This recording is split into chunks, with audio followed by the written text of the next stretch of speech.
My guest today is one of Perth's most celebrated comedians. She's done it all. Radio, TV, co-hosts at the Comedy Lounge doing... Sunday Singles, thank you. Founder of the Motherhood Group, has done Fringe, has performed internationally, has won countless awards. Simone Springer. Thank you. Yeah, that was, even when you said done radio and TV, I'm like, a little bit. Yeah, you've done it. It's on the resume. I've done it. It's on I've there. seen the Instagram clips. Yeah, I did some things. Yeah. That's cool. So, thanks for joining me. Did you have to drive far? Thank you for having me. Yeah, like a half an hour, but that's far. But if we were in any other city, it'd be like that's next door. Yeah. Because in America and New York and stuff, they talk about like commuting, and it's like 2 hours. Yeah. And not just that. Like I've got a mate who lives in Burbank, and she works in LA, and it takes her like an hour and a half, 2 hours. Yeah. But if there was no traffic, it would be like 20 minutes. Yeah. And you have to factor it all in. Like when you're like, all right, so I need to go to work at 9, I've got to leave at 8. No, 7. So what she started doing was going in early and going to the gym, close to work, because she was like, otherwise it takes me 2 hours. So I may as well go earlier and do something. Yeah. I'm like, oh, that's my nightmare. Yeah. Like even last night I was emceeing. I was there 10 minutes before the show. Like I'm here, present. I made it. Yeah. Perfect career for people like us, like comedy. Yeah, walk in, walk off. Yeah. See ya. That's great. Peace out. Yeah. I don't know if you've seen any of the other previous episodes that I've done, but I ask the same. Do you want me to say that I have? No. You didn't. It's fine. I didn't even watch. But the question I ask everyone off the bat is, why comedy? Why comedy? Yeah. Oh, why indeed? I guess I've always loved comedy, and I just got to a stage where I was like, I listened to so much comedy, like to go to sleep, and I think I brainwashed myself into thinking that I could do it. So then I gave it a go. Turns out it's much harder than I thought it was going to be, and fucking terrifying. But I was lucky enough that I already signed up for 2, and I just kept going. And I love comedy. I've always loved comedy. It was just whether or not I could do it myself. And it turns out I guess I can. People you resonate with people, you leave a lasting impression. What do you mean you fell asleep with comedy? I got divorced and I couldn't sleep at night. Right. So I was for a while I listened to that would be what I was going to sleep with. So I'm going to sleep listening to Louis C.K. before the cancellation, Dave Chappelle, Ali Wong, all these incredible comedians. And somehow I thought I could do it. Wild. But anyway, yeah. Well, that's the trick, I guess, is to make it sound like it's easy, but it's not. Yeah. And it's all those guys is all Louis C.K., not so much conversational, but it sounds like he's just coming up with stuff off the top of his head. And the art in that... The man can speak for 3 hours. Yeah. One of my favourite quotes from him was always, if you can't be funny, at least be interesting. Yeah. And I feel like when he does those real long form, he's just, looks like he's just shooting the shit. He's just being interesting. Yeah. He's telling all the stories and then finding the punchlines along the way. The other thing I love about him that he does that I started doing myself recently was when he tells a story about someone in queue behind him at a Starbucks or on a plane. In fact, he was telling the story about a plane when Wi-Fi became available on a plane, and there was a guy sitting next to him who was complaining that it cut out. And he's like, he just discovered it. He was like, we're in the air. He was like, that was me. I was just me having those thoughts, and I put it into a third person. Yeah. Who was and then the audience gets to make fun of this guy. Yeah. And he's like, I'm waiting in line at Starbucks, and I hear people complaining about something, and he's like, that was me. I was just. He makes it sound like he's overhearing someone else. But he's like, I was the asshole. Little did we know. Yeah. He was showing his asshole all over town. Yeah, exactly. But I was listening to Jeff Ross when it played in my pocket when I arrived. And you're like, is that you? I'm like, I don't know. Who's this rude man in my pocket? Such a power move walking in. Fuck you. I'm here with Jeff Ross. Yeah. He was actually talking about of being on a plane, and the movie came on, and I thought to myself, holy shit, do you remember when you could watch one movie. Like we're all watching one screen. And if your ears didn't work, too fucking bad.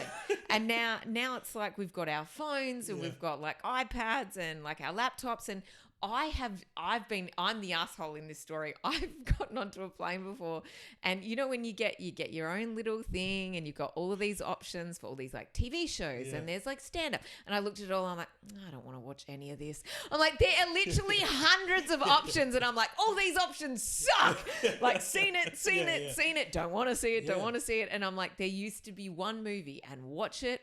Or sit there and be bored. We're so spoiled now. Read a book. We are so spoiled. My wife and I will spend more time flicking through Netflix to find something we both agree on, and then end up just giving up and watching The Office. You know, it's the worst. At least we know it's good in every way. Like even just a couple of 100 years ago, people didn't have access to like hot water, and every day we're like, oh, this shower head sucks. It's fucking hot water. You used to have to put like a kettle over a fucking wood fire. You know what I mean? To be like, oh, I get to be warm for 5 minutes. Yeah. Like this is one of my thoughts that I have in traffic, right? Because I'm pretty chill in traffic now in my 40s. Yeah. You know what I mean? You know, rewind 10 years ago, wasn't that great. But like now I'm like, we're in these like metal boxes that like propel us at like 100 k's an hour. Get out and walk, motherfucker. Let's see. Then you'll be complaining. I'm doing 105 on the freeway. You know what I mean? And so in like the left lane, like or the middle lane, and I'm not in anyone's way. And some asshole just screams right at the back of me, and he's just like there, like swerving, just being an asshole. I'm like, And then my favorite thing is when they're always those Ram drivers. Well, you know, there's specific cars that you're like, oh, you're a cunt. Yeah. Like, oh, you're I get it. And then you pull up at a light. Makes perfect sense. Pull up at the same red light and slowly, and you see them, and you're like, was it worth it? Was it worth it? Was it worth it? You know, sometimes the people do shock you though. Like sometimes it's a real chill looking, like somebody was fucking hectic on a country run once, and it turned out to be this really like hippie looking woman. I'm like, what the fuck? Like, you got a dream catcher. Like, okay, that brings me to another point. Why do white women have dream catchers in their cars? Because aren't they for when you're asleep? Yeah. I have. I shouldn't say white. They women, don't. Yeah. Fuck you. No. Like I don't understand it either. Like I don't understand like why people like I've seen somebody with a dream catcher like neck tattoo. I'm like, what are you catching? Fucking job opportunities. What are you? Because what is going on? But it is very free. Like it's very free. There's certain areas, pockets of the world where it's like, well, look, you're almost there. Like they're in their mind, they're permanently in a drum circle, and they don't know why. I also like the only thing that really annoys me now in traffic, and it's not the traffic, it's not the speeding or the dangerous sort of driving. It's personalized license plates. Do you have one? Fuck no. Oh, thank God. No. I'm not spending money. I'm not wasting money on looking like an asshole. It's always someone's name and their birth year. It's like Smithy 85. I'm like, ugh. And this is another one that doesn't match the driver. I saw like Black for Life. And then I roll up, it's this old white woman. Like, I'm talking like 70-something years old. No. And it had black for, like with the number 4, LYF. She probably like bought that car off someone, but I'd really like to hope that she stole it.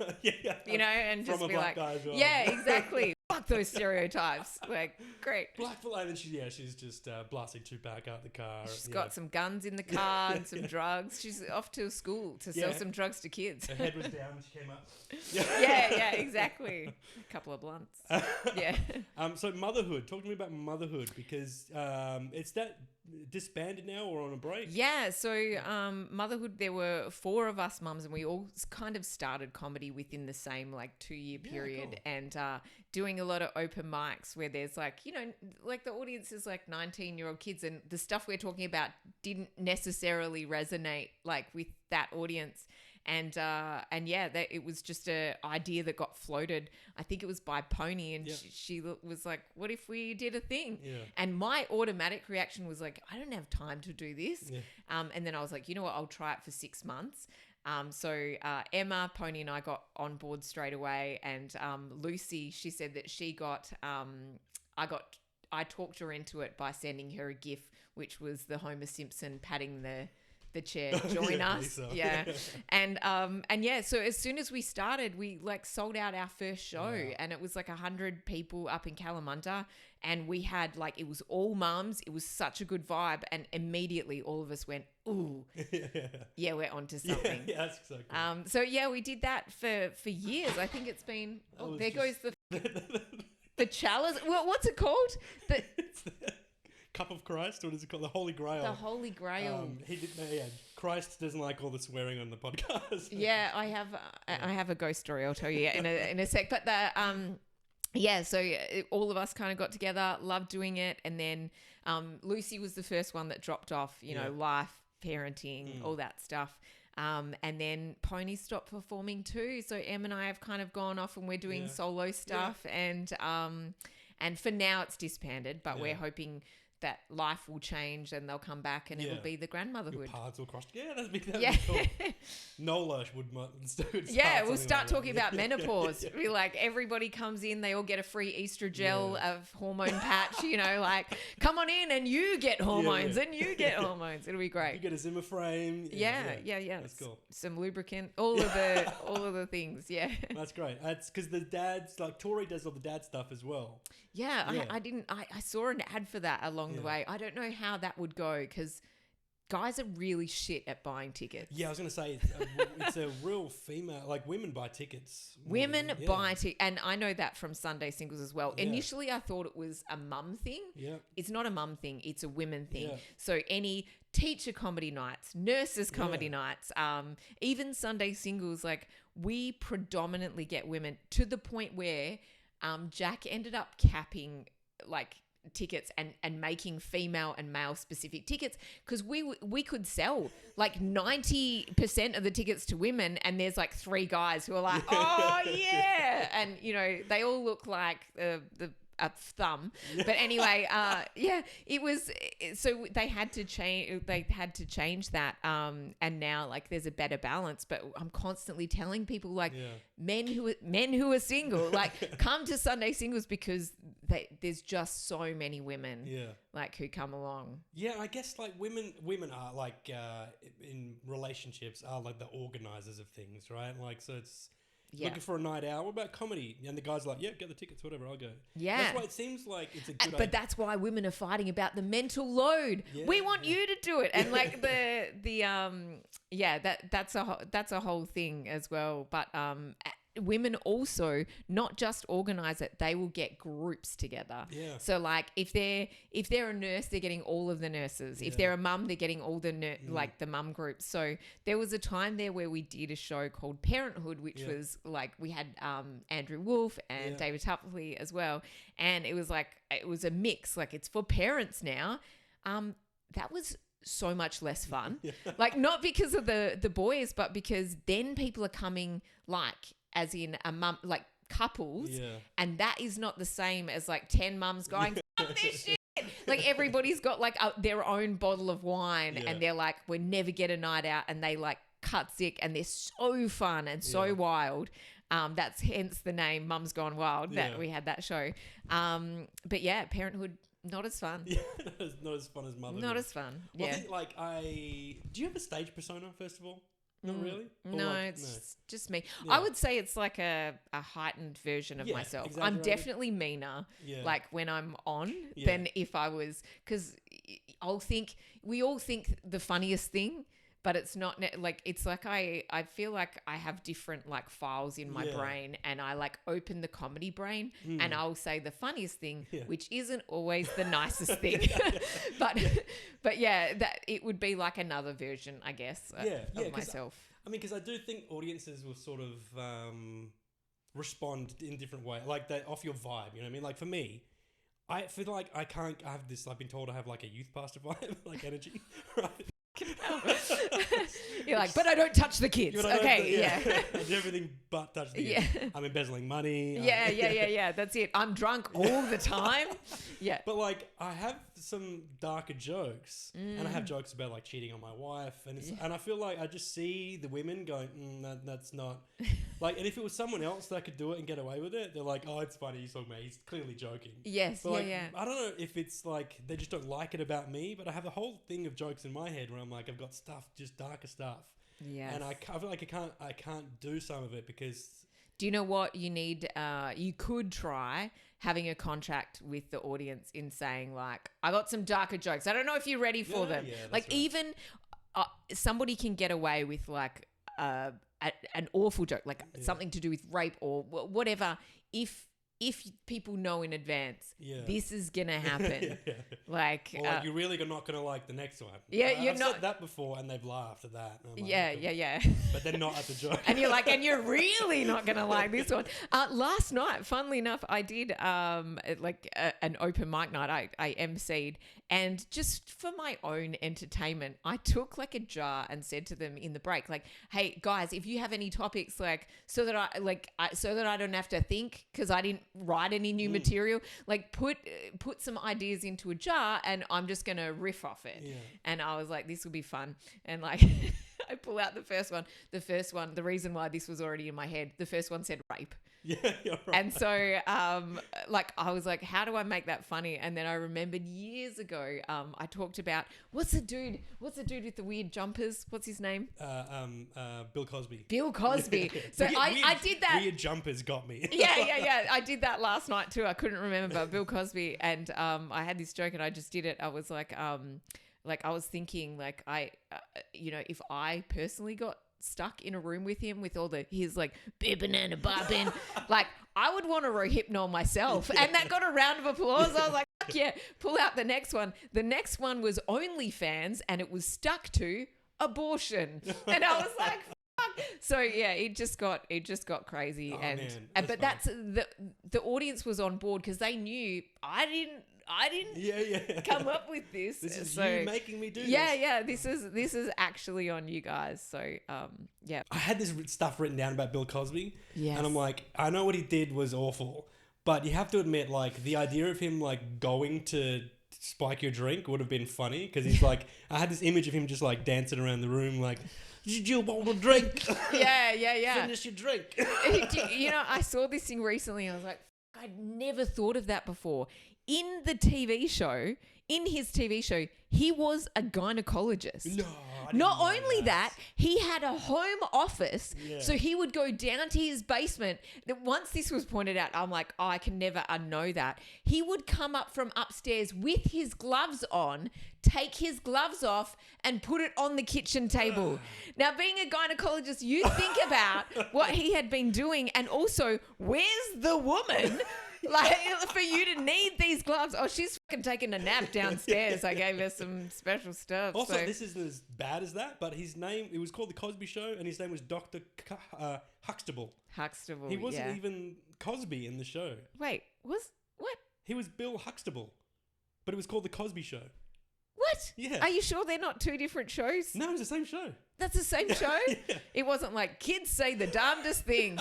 They say, don't rape me. No.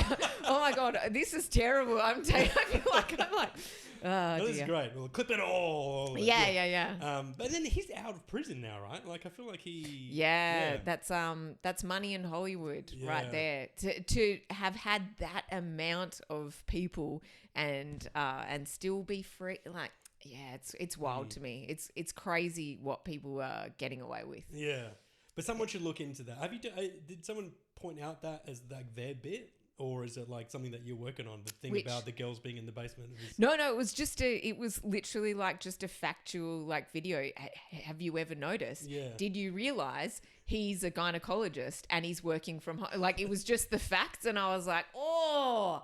Juicy. Yeah. And I'm talking about the gloves. Like just rough. So I know you have done TV before. You do radio frequently though. So yeah, I did Noongar radio for about 6 years. I was like volunteering, but I was also on like ABC as their like Friday morning comedian for about 18 months. So that was a lot of fun. Sadly, Russell Wolf passed away, and that's when I wasn't on that on the mornings anymore. But that was a lot of fun, and it did make me learn like radio people have to write a lot. Like you have to constantly be fresh. As if you're a comedian, we can be lazy for a while, just coast off material. Like last night, I'm like, I want to do new stuff. no, I can't be bothered. Okay, you guys tell me what you want me to talk about. Like, you know, because it's like you don't want to do the old material, but you don't want to try the new stuff. Yeah. And so you must like, how do you juggle it all then? Like, is there do you have to compartmentalize going like hosting to stand up performing to like? Yes, I will say like the hardest weeks for me will be if I'm doing like a solo, like my solo mum show, and I'm doing Sunday Singles, which are two very different shows. But then I'll also be doing like corporate work where it's like I'll be writing for specific things. That's very mentally tasking, but it is also the way that you live off comedy. Like you got to be flexible.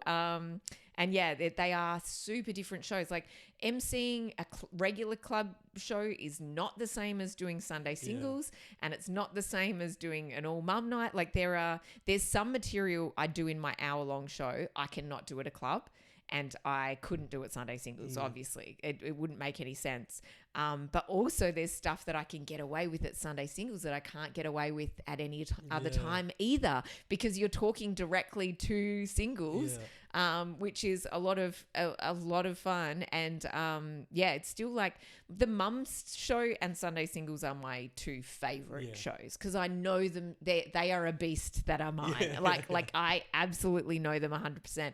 And then every now and then I'll do a club after I haven't. Like I just did a weekend at the Comedy Lounge, and I'm learning in real time. Oh, that's right. Yeah. Men don't love that. Like, you're like, damn. And even on Sunday Singles, there's some things I can get away with because there's single guys and they're like, I'm laughing because I want to get laid. Agreed, ladies. I'm on board. You know what I mean? Like, it's just... You must have seen some wild shit happening at a Sunday Singles. I certainly have. Like I wouldn't even know where to start. One of my favorites, and I love telling this story, is to give you an idea of what can happen. One of the questions was what's the wildest thing you've ever done? And this young guy who would have been like maybe 30, he goes, "Oh, I'm not going to get a date from this." And like already stop right there. Like, what is your purpose of being here? I'm not going to get a date from this. But this one time I slept with my mate's grandma, and mic drop moment, the whole audience was like, whoa, like Delby's grabbed a chair, I've dropped my mic and I've walked off stage. Like it was, and he's just there, and for 5 minutes everyone's like, wah! Like just unbelievable. Like to admit that, like up there is... And then did you delve into the questions after then of like what was the circumstances? Yeah, we're like, number one, was she from Rockingham? Like was she actually 20? You know, like how old? But yeah, it was a younger grandma, but at his house they'd been drinking. She happened to be there and just had the right amount of fucking Fireball and all over it. So yeah, there's just crazy stuff. Yeah. But what people admit to is the wildest thing about I guess Sunday if it comes to their head and they're like, what's the craziest thing? And if you're having drinks with someone in a backyard barbecue and someone asks you that question, that comes out. Yeah. So I guess it's the same if you've got a mic been shoved in your face. Yeah, and we're like, we're recording this. You're going to go viral, mate. You know this is on YouTube, right? Yeah. But there's definitely, we also have like ballot boxes where people can put wildest stories and some stuff, like there's some life hacks are in there. Like one guy wrote that he had gone back to somebody's house and couldn't remember what her name was. So had to like look for mail and ended up going to a mailbox to be like, okay, Stephanie. Like that's a life hack. Yeah. That's great. It's like, I brought your mail in, Stephanie. She's like, that's my sister's. Yeah. Oh, could you imagine? Yeah. Or worse, that's my grandma. No. Yeah, fun. He's like, I know. Yeah. Oh, another story. See, all of the stories are coming back in the same vein. There was a girl who went on a Tinder date, went out and they lost each other at they went out to a pub, and she ended up just going home, and the next morning the guy walked out of her mum's room. Yeah. What's fun about that is the mum was there with her mum's friends, and I was like, do you want this to happen again? Like, she's cutting all of your lunches. Yeah. Your whole life. Like, like just, it's wild. Then, okay, so when you do Sunday Singles and you do the motherhood stuff, is like, half, because that is all crowd-based interaction stuff, right? Like, I mean, most of like my hour, like my mum's time out, that's all material. Yeah. And even like Sunday singles, we do material first. That's how we like start the show, and then we go into like dating games and stuff. Good. So it's a bit of a mix of everything. How did you find like developing your crowd work stuff, like just thinking so quick off the bat? Because I'm like chicken shit when it comes to it. Like, I have prepared. If I do, wouldn't even call it crowd work. If I want to bring up a thing about pedophiles. What do you do for a living? What do you do for a living? Are you on a date? Yeah. How old are you? Yeah. But like, if I want to bring up a pedophile joke that I have about my school having 4 pedophiles, I used to just say the word.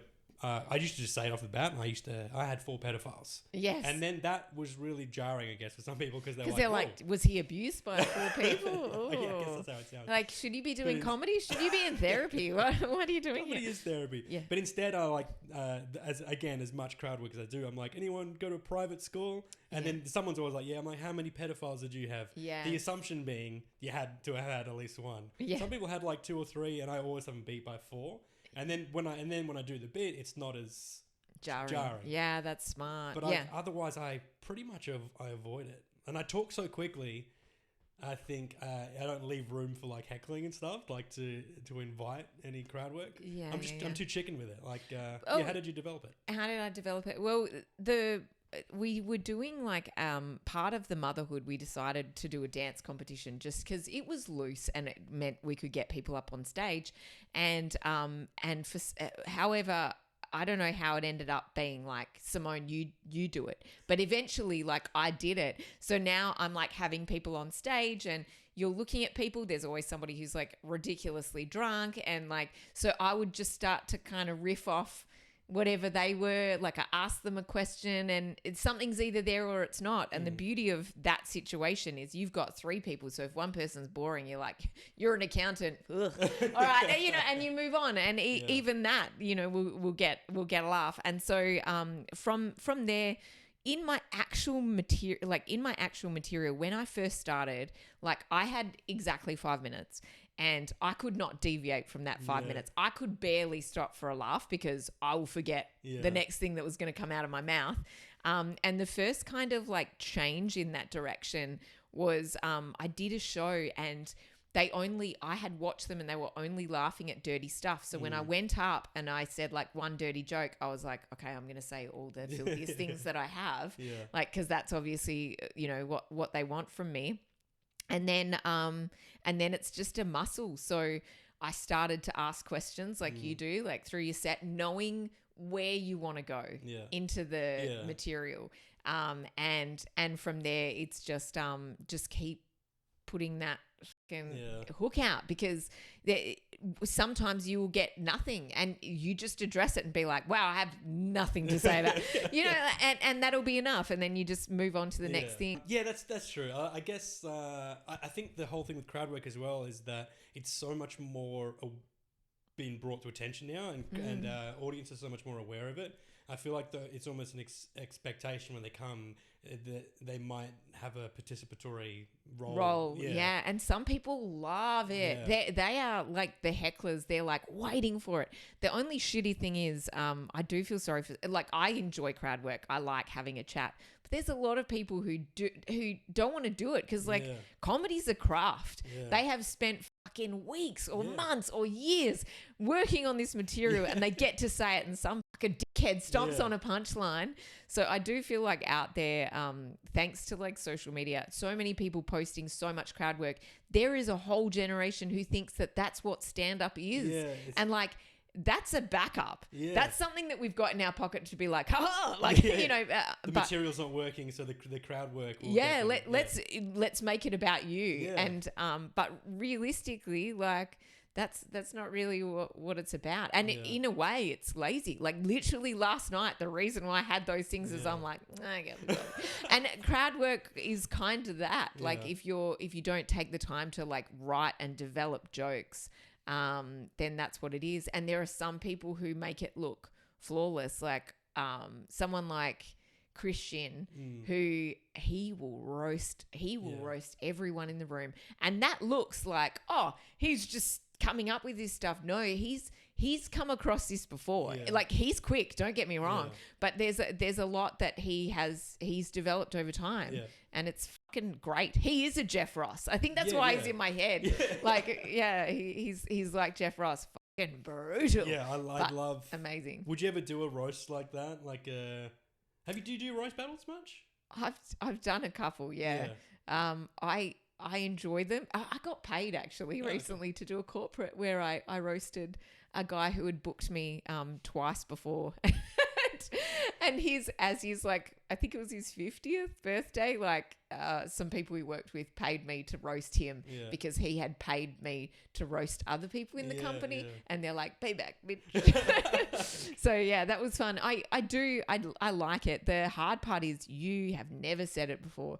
So like, and you may never say it again. So you like cross your fingers and yeah, sometimes it does work. I roasted Pony once at the Comedy Lounge. And the beauty of that, she hasn't done comedy since. Yeah, she's like, wow, how could you? No, one of the jokes that I said, because her partner's name's Blink, and I said, your partner's nickname is Blink. Can you confirm that? And she's like, yes. And I was like, it's not Blink like a koala. It's not actually because he's cuddly, you know, like because he's cute. It's actually because he's got chlamydia. And then afterwards she was like, can I use that? And she actually turned it into material in her jokes, and I was like, that's what you want. Blink and Pony. It sounds like a kids show on the ABC. Yeah, they thought of it when they were high. That's what it sounds like. But yeah, Blinky and Pony. And so, how long have you been doing comedy for? When did you start that first gig? My first ever gig was 2016, December of 2016. What should have been my first and only ever gig, but I'd signed up to like a 51st jokes. So I did it a second time, and I'm so thankful that I did. And that's when, as fate goes, Cameron McLaren said to me, cool. When's your next gig? And I'm like, I'm never doing this again. And he was like, no, you were funny, keep going. And so I'm thankful always for him, or I wouldn't be sitting here doing this podcast. I think the first one has to go, or the first couple have to go well enough that you've got giggles around, that you're like, all right, I can keep this rolling and chase a bigger laugh. Yes. And I guess the feedback from other comics, I think when I started, I tell this story too many times in this podcast, but I spent too long like learning about comedy before I got on stage. As in, I don't think that that's possible. I think more people should spend more time learning. Well, I spent like 2 years.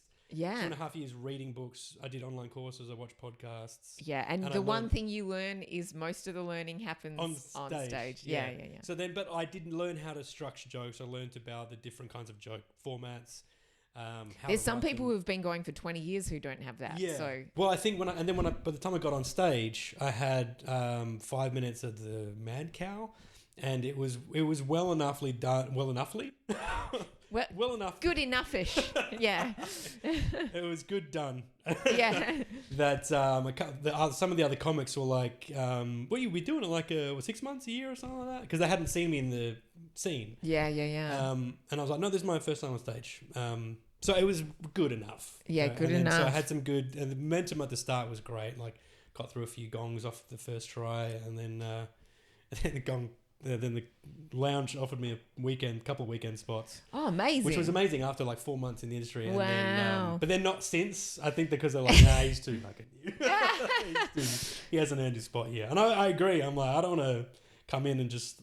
I think because I act as well, I'm on stage, and I don't look like the typical terrified like 20-something-year-old. Yeah. Am I right? Like, I am thankful that I came and started when I was older as well. Yeah. Like, I was in my 30s. Yeah. I'm like, thank God I didn't have a camera in my face when I was 18. Like, what would I have been talking about? I would have been at church, Simone. Yeah. I would have been like, bless. You guys are ready to worship Jesus in here That's today? why you've got the youth pastor look. I went to church for like 7 or 8 years, and I haven't been able to shake this vibe about me that says like... I didn't see that at all. Like, that's crazy. If anything, I was going to ask you if you had meth. Like, seriously, no. Good. I feel like, because who is it? They're like Jeselnik and those kind of guys who look clean cut. Yes. Right? But then go dark. No, so fucking dark. I don't need to go that dark, but I do feel like I need to, like, set off the bat with the crowd, get them to know that I'm not as, like...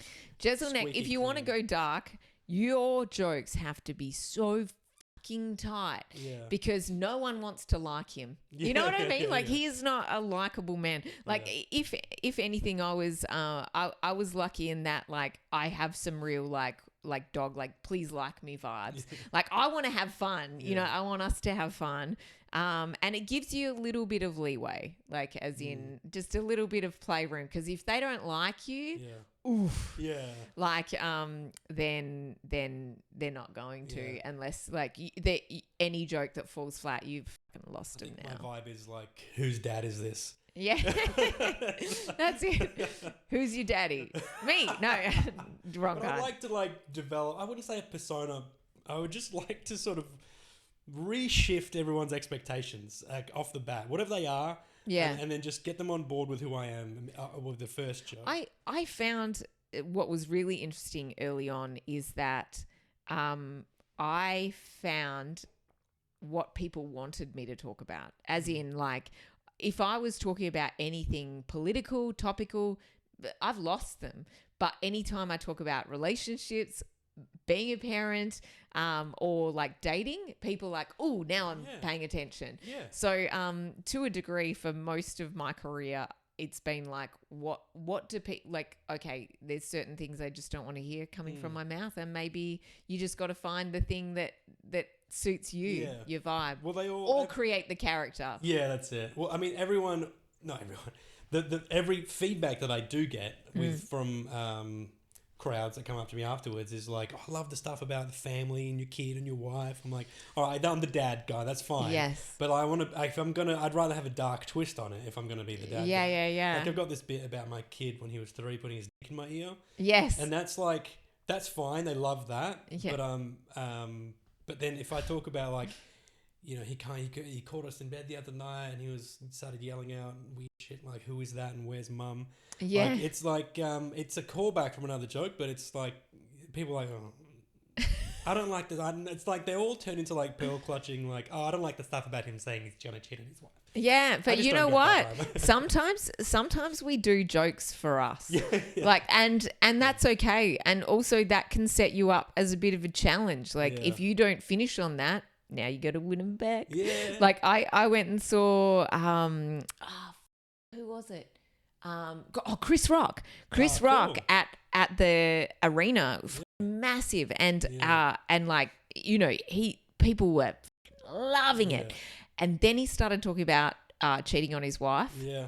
He lost 10,000 people at once, and then he was performing to silence for a while, and I was like, holy shit, like but he got him back. Yeah. Like, of course he got him back, but it did take more time than I thought, and it also made me realize that American audiences are okay with that. Yeah. Like, yeah, good on you. You cheated on your wife and now you're talking about it. As in Australia, they're like, ooh, partially because they're sitting next to their wives. Like, I would never. Yeah. Like, it was every butthole clenched. Yeah. Well, I don't talk about politics either. Yeah. Because I think Abby Chatfield's doing enough for everyone. You know what I mean? Like, I don't need to be talking about Fair.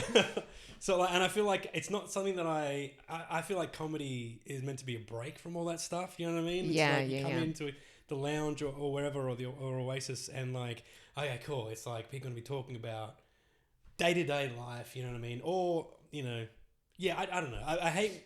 It's fun to joke about it, but when their real views and their like actual anger starts coming out of stage about then it's politics, more preaching. Yeah. It's like, and then people are like, and then it starts to become like a you know, riled up sort of rabble crowd. What I love about comedy is that you can take a topic like something like politics when like shocking things happen and you can make it palatable. You can laugh at that like darkness. But yeah, I agree. There's definitely some comedians out there who want to be clever more than they want to be funny. And then you're just like, oh, like I get it. You know things, but I'm not laughing. Yeah, it sounds like a TED talk with a couple jokes. Yes. Yeah. So then you've been in the industry for a while before the boom that we're in now. How has it changed other than the fact there's 1,000 people at every gig? Look, it was pretty boomy pre-COVID, and then it took a bit of a a bit of a dive. But at the same time, there were more opportunities for a little while, even in that COVID, because no one could come into our state. So it's just like, it's just me. Like, like there were just so many gigs and so many people needed comedy. Yeah. Like as a bit of an escape, suddenly there were lots more like mining gigs and more corporate stuff again, because they couldn't get anyone into the state. So that was a really great opportunity. And now it's just, like obviously there's like a million rooms here in Perth, which like for anywhere else in the world, they're just like, yeah, of course there are. But the difference is there's a lot of rooms and there's not like a lot of comics. Yeah. Well, and there's not a lot of audiences at these gigs either. Like I did a place in Fremantle, it was literally four people. Huh, you learn. Yeah. Oh, how you learn. Yeah. Yeah. And I tried, in which case, I wouldn't call it a throwaway gig, but you can go, all right, I want to say everything that I have written that I've been meaning to get. And if one of these four people laugh out loud, at least it's an actual sign, because people are too afraid to make noise if there's not enough people there. Yeah. I've had a couple of weird gigs. Once I opened for somebody who I won't mention, Andrew Silverwood, and it was actually like a part of Fringe, and there were two people. Yeah. There were two audience members, and this was early on. This is like within my first like 12 months of starting to do comedy. And honestly, I feel like that was a pivotal moment for me because I was like, oh, like I can have a conversation and be like entertaining, and I can do, by that stage I had like 5 minutes of comedy. Yeah. How the fuck do we do this to like really combine the two? And then I had to turn the jokes into a conversation. So sometimes like the hardest things are the things that like help you the most, like long term to adapt. Because before that I was probably a bit more performy, and then I was like, oh, I have to make this look natural. That's right. Yeah. Biggest lesson I feel like most comics have to learn, because coming from an acting sort of background as well, my instinct was to perform this like a script with every inflection and every pause like in my mind the same way every way, and it started getting really stale. Like I feel like off the bat it was great, but then I did the same thing again the next week and the weeks following, and I feel like I wasn't having as much fun with it. Mm-hmm. And I feel like it was just, I do the same thing when I play music I play music at pubs and stuff on the weekends. And it's like a autopilot. I'm not even thinking about what I'm singing. You're not even present anymore. No. Yeah. So I feel like that audiences pick up on. Yes. So I started going, oh, let's change the inflections here and let's change the wording here every other gig and see how it goes. And then make it seem like it's a bit more like you're trying to think of the word. Yeah. Rather than it's this like rehearsed robotic thing. Because I saw Mark Normand. I love Mark Normand so much. I talk about him way too much. Yeah. I met him and I was such a nerd about it. And I was like, hey, man, I just want to say thank you.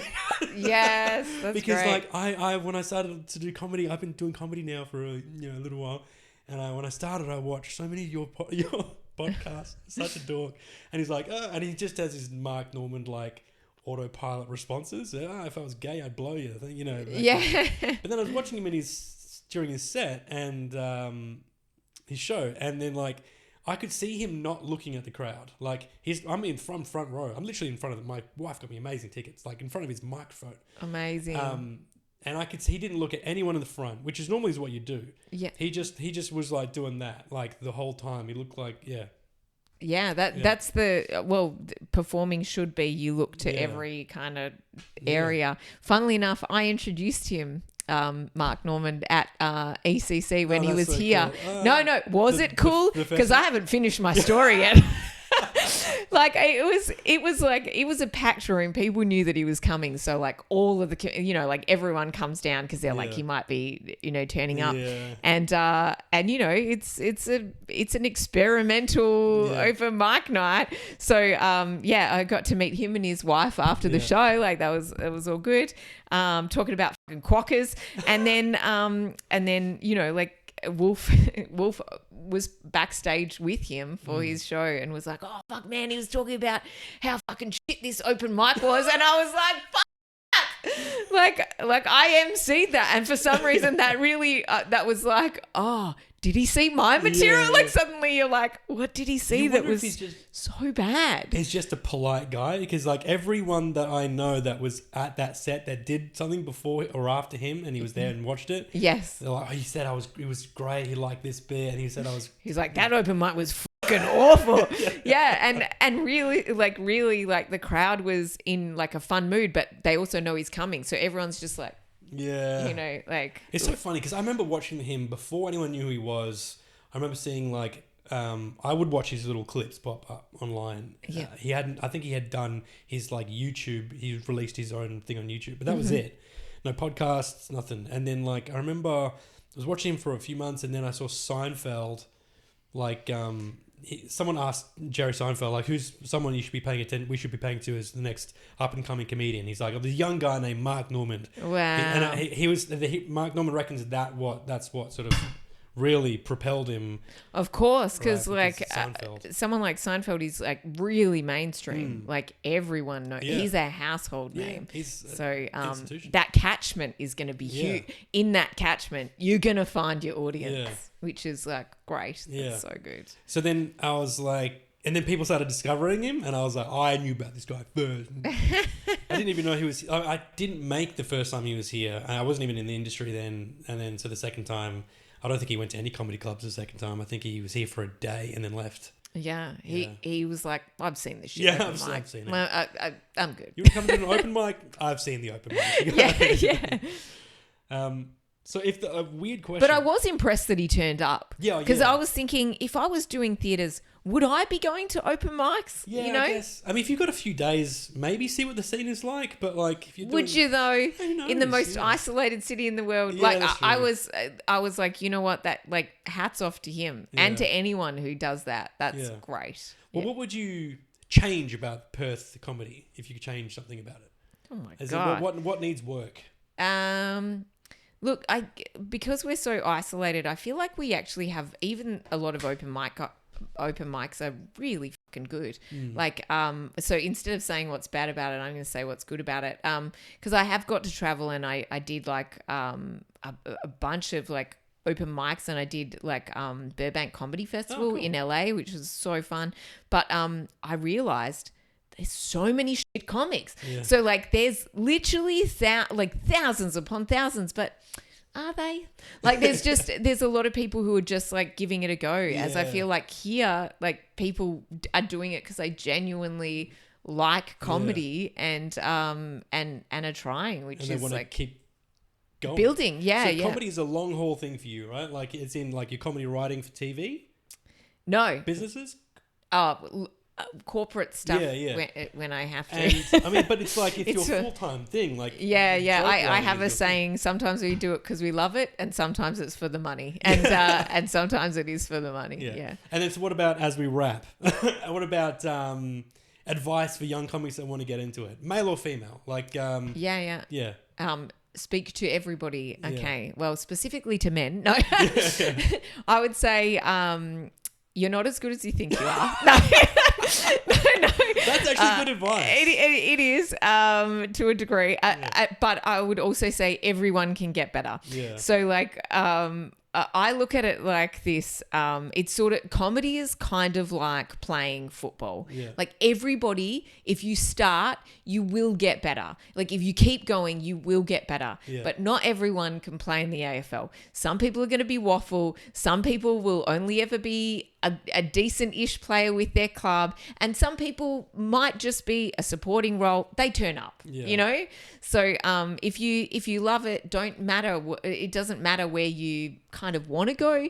Just enjoy doing it. But if you want to be in the NBA, there's some element of realism in there to be like, I have definitely met so many people and they're like, well, you know, like, what are you going to do to make it? What's your goal? I'm like, I just like doing it. And the fact that I get to do it like as my only job is a fucking blessing. So I'm like, I feel very lucky to do what I do. And if that ever equates to me doing bigger things, I'll just be grateful for that as well. So do you think that you would actively pursue something like doing a special, like a taped special, and try and sell it? Yeah, like, I mean, I've already got like an hour, and I I love my mum's time out hour, and at some point I should record it.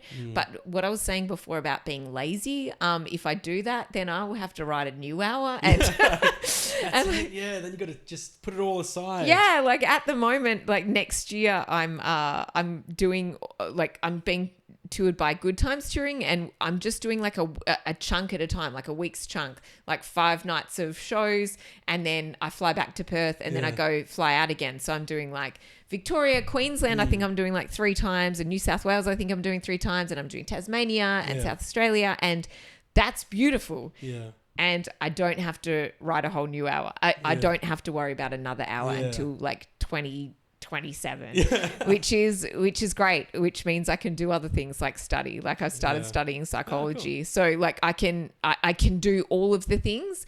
But yeah, eventually I will record it, because like it's another avenue to be able to do bigger and better things and to get a bigger audience. Like the Australian Nikki Glaser, like he could be already quite fucking in the stratosphere here. But yeah. In Perth. In Perth. You're international as well. You've been performing everywhere. Yeah, it is interesting that no matter where I seem to go, whatever, even country town, somebody knows me from like Sunday Singles, or they're literally, I was out with my son, like taking him to the orthodontist like a week ago, and the guy was like, Simone Springer, as he walked past. I'm like, what the fuck? And Xavier, like my kids have grown up with, occasionally seeing this, and they're like, Mum, are you famous? And I'm like, no, sweetie. Like I still have to pay for marketing. Like, no. If it wasn't, who knows where it'll go. But I'm happy with, even if that was the rest of my life, and I just did like those occasional tours, and I never released anything, other than a few clips. I'm fine with that. Sounds like me. I'm just happy to be in the conversation. Yeah. I'm happy to be here. I'm good. Yeah. It's a fucking blessing. I'll put a link up to your social media in this little hovery space right here. Great. And then you can see Simone Springer around the place, like Sunday Singles, every single Sunday? No, it's like one a month now. Yeah, cool. but it's also in like New South Wales and Brisbane, so you can catch it everywhere, but not necessarily me or Mum's Time Out, and I'm constantly doing stuff. So we'll make sure you approach her in the street when she's with her family. What are you doing? Where are you going? I want to follow you, not on social media, to your car. Do you have a grandmother? Yeah, exactly. All right, thanks for joining me. Thank you so for having me. And we'd love to have you back again. Of course, anytime. See you next week. Thank you.